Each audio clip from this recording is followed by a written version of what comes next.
Welcome to my channel T10 TV.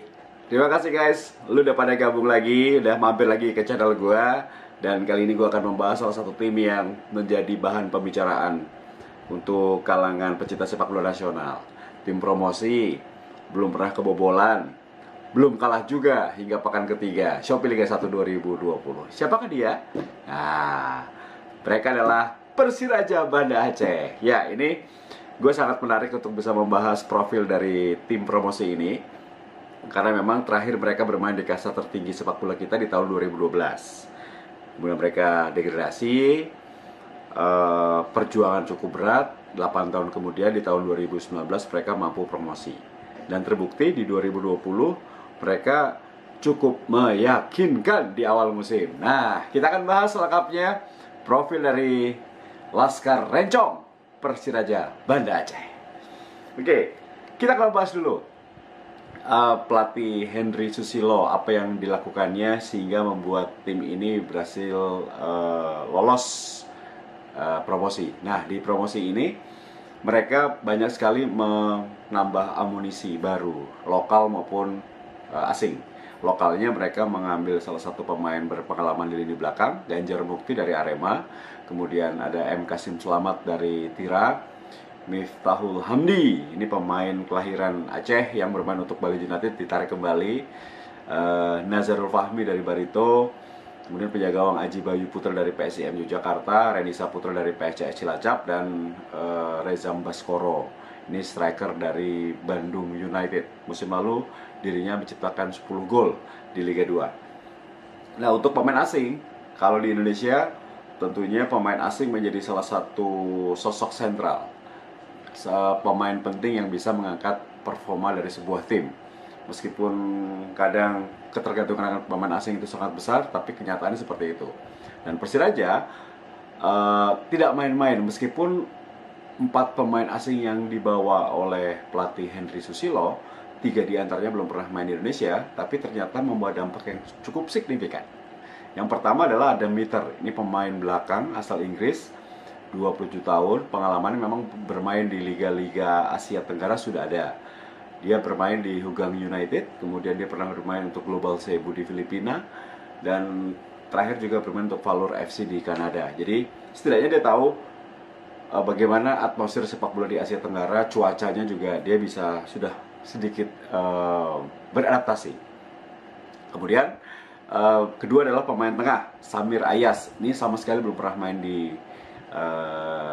Liga Asia Tenggara, karena pemain asal Lebanon ini bermain untuk tim Al Ahad Lebanon, dan juga terakhir untuk bermain untuk tim Dunaf Liga Bulgaria.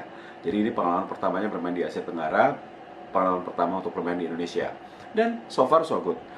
Berikutnya adalah Bruno Dibal. Ini salah satu pemain gelandang serang atau attacking midfielder asal Brazil.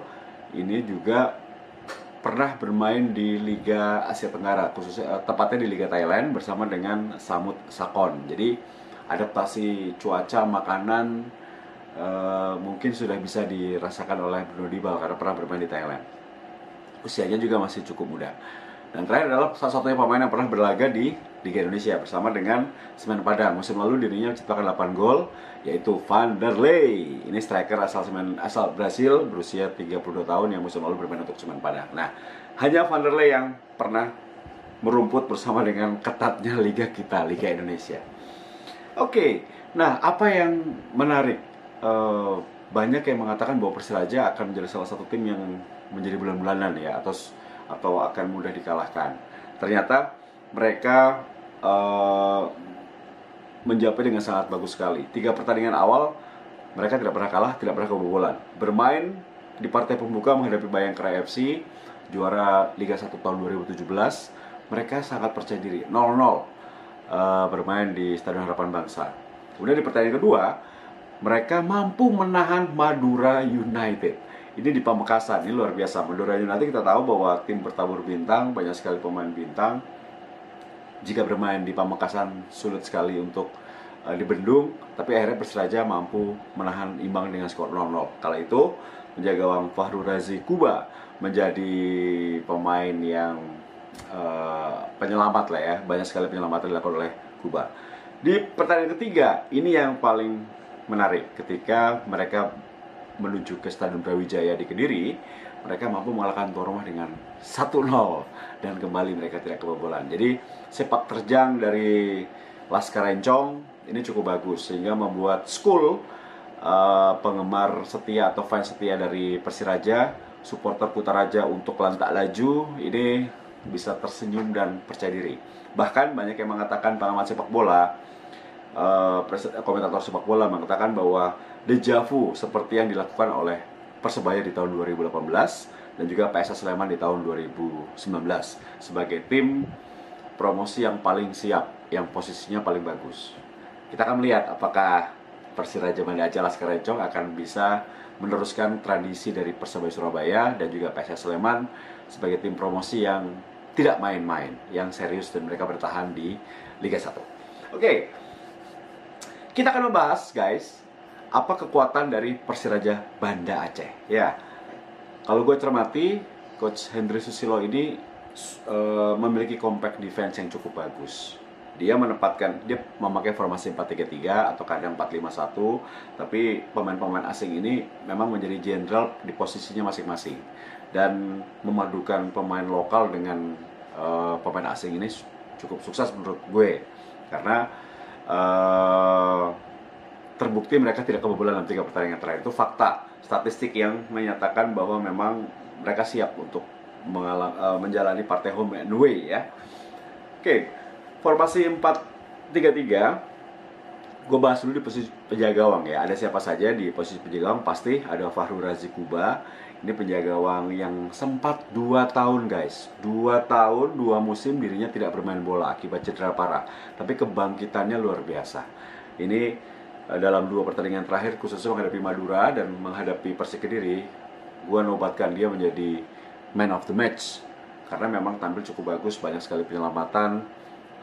Meskipun kadang ada kesalahan di lini belakang, tapi mampu ditutupi dengan baik oleh Fahrul Razi Kuba. Ya, siapa tahu dia masuk timnas ya. Kemudian cadangannya adalah 2 penjaga gawang muda, Aji Bayu Putra dan juga Teddy Heri Setiawan. Tapi gue rasa kalau Fahrul Razi Kuba tidak terkena akumulasi atau cedera, posisinya sulit untuk bisa digeser dari penjaga gawang Laskar Encong. Berikutnya di posisi 4 pemain belakang, center back pasti diisi oleh Luis Irsandi dan juga Adam Miter. Ini pasangan yang mungkin tidak akan tergantikan. Cadangannya adalah Ganjar Mukti, Tri Rahmat Priyadi dan juga Asep Budi Santoso. Jadi pelatih Hendry Susilo memiliki 5 pemain pilihan untuk mengisi posisi center back. Tapi posisi utama adalah Luis Irsani dan juga Adam Miter. Ini akan menjadi posisi yang mungkin akan sulit digantikan. Untuk back kiri, Erianto, cadangannya Kasim Selamat, sedangkan untuk back kanan Agus Suhendra, cadangannya Randy Saputra. Jadi di posisi fullback kiri dan kanan sudah ada 2 pemain yang sama baiknya untuk menjalani musim yang sangat panjang ini. Oke, di lini tengah 3 pemain kalau gue cermati yang suka dipakai oleh Hendry Susilo adalah Ferry Komul. Ini pemain yang cukup lama bermain untuk Persiraja, didampingi oleh Bruno Dibal dan juga Samir Ayas untuk pilihan utama. Jadi cadangannya mungkin Nazarul Fahmi, Zamroni, kemudian Devri Rizky. Itu akan menjadi cadangan di lini tengah, termasuk Muklis Nakata, sang kapten ke-11 yang memang kali ini harus lebih sering duduk di bangku cadangan untuk masuk menjadi pemain utama.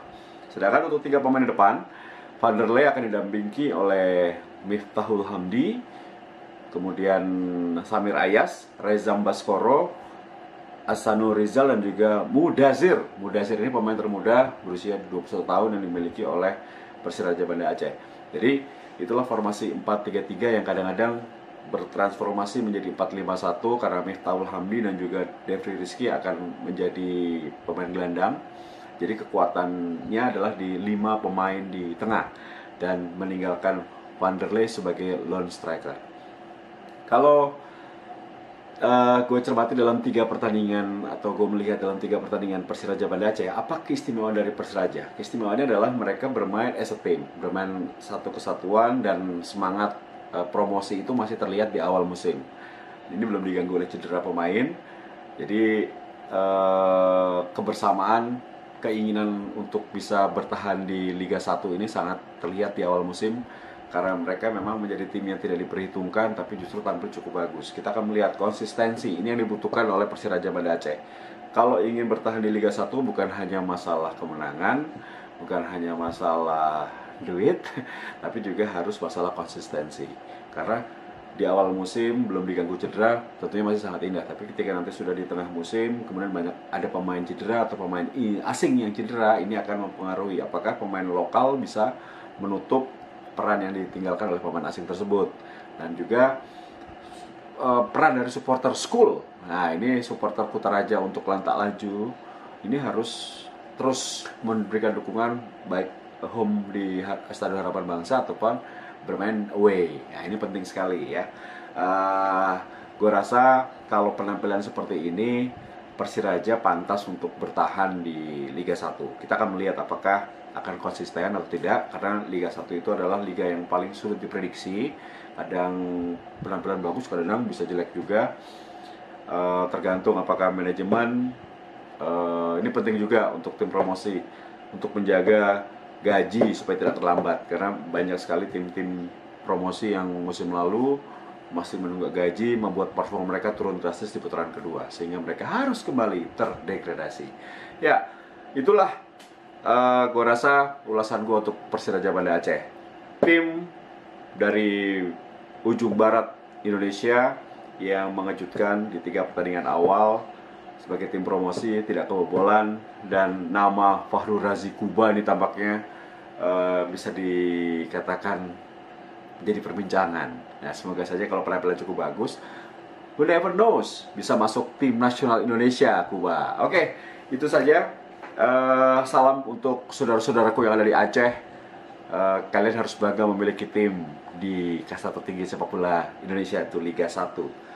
Sukses untuk Laskar Encom, Persiraja Banda Aceh. Salam saya untuk seluruh rekan-rekan school, supporter Kutaraja untuk Lantak Laju. Itu saja. Terima kasih sudah menyaksikan Tes10 TV. Jangan lupa untuk subscribe dan juga nyalakan notifikasi lonceng, jadi kalian semua tidak tertinggal konten-konten yang gua naikkan di Tes10 TV, dan juga share videonya kemana-mana. Tio Nugroho sign out. Terima kasih. Sampai jumpa. Bye.